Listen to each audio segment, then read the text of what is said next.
God did make us, right? I work with kids a lot, and in the past, lots of arts and crafts projects I've seen.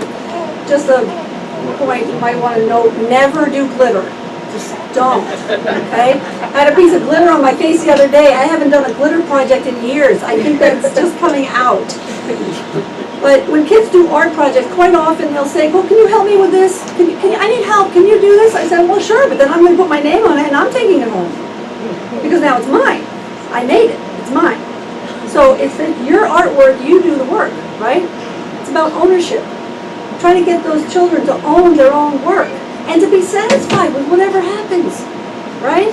So the title of my message today is Paper or Plastic? Rent or buy? What should we do?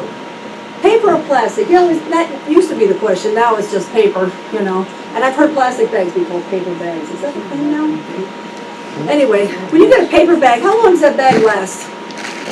It's hard to carry. You're not going to use it. You take it home and maybe it's a drop cloth for an art project with no glitter, right? But it doesn't last. You take the plastic bag, you can use the plastic bag again. You can use it for a trash bag. You can use it to carry stuff back and forth.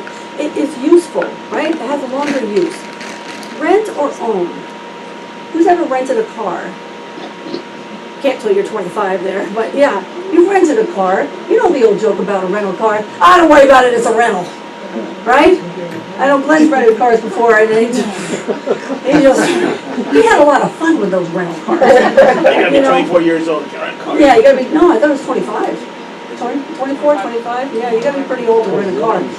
Because when you rent a car, it's not yours. You don't own it, It's just like when you're out in public even, and you see people's kids misbehaving, you're like, oh, not my kids, right? Rebecca, right? She rides the bus, she knows. She's like, oh, these kids, I just gotta get them home. They're not mine. You're almost like just renting them, right? It's a rental. You don't own it, right? But once you own a car, ooh, that's different. Oh, is that a nick on my car?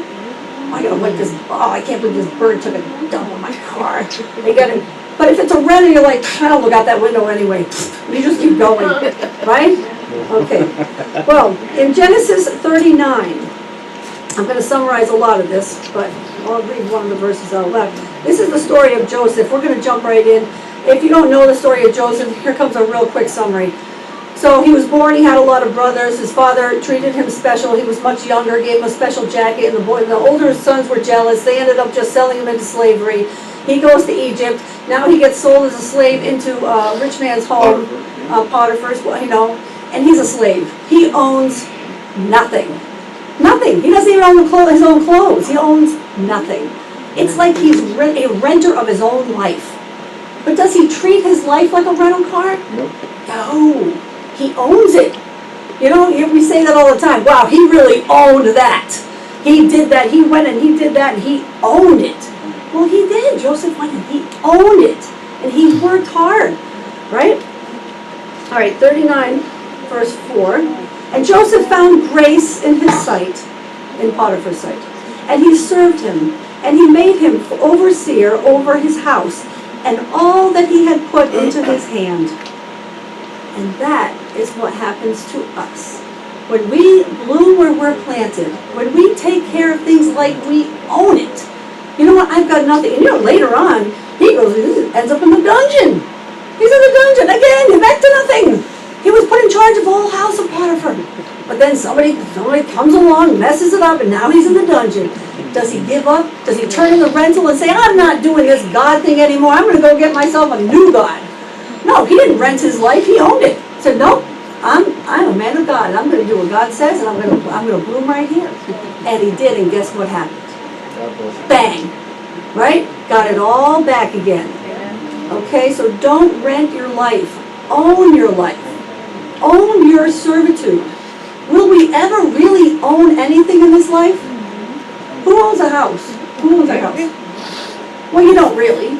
Because guess what? If you stop paying the property taxes, guess what? You'll find out who owns it. Right? Who owns a car? Who owns their car? I know, right? Put your hand there. You don't really. Because if you stop paying property taxes on that, guess what? The real owner shows up and takes it. Okay? You don't really own anything. If you pay taxes on something, just FYI, you don't own it. All right? You're renting it. Okay? And in this life, are we taking any of it with us? No. But someone's going to own this life. And if we don't turn it over to God, it'll be claimed by the God of this world. So own your life. Take steps for that. In Psalm 100, that's not it. It says, one verse in here, verse 3, Know ye that the Lord, He is God. It is He that hath made us, and not we ourselves. We are His people, and the sheep of His pasture. The shepherd owns the sheep. The sheep don't own themselves. God owns us. We are that slave. We are Joseph working for the Lord. Whether it's in the rich man's house, or in the dungeon, or in the palace for the king. Someday we will receive those riches, and we will be put over, to rule over angels. But remember that. Own where you are.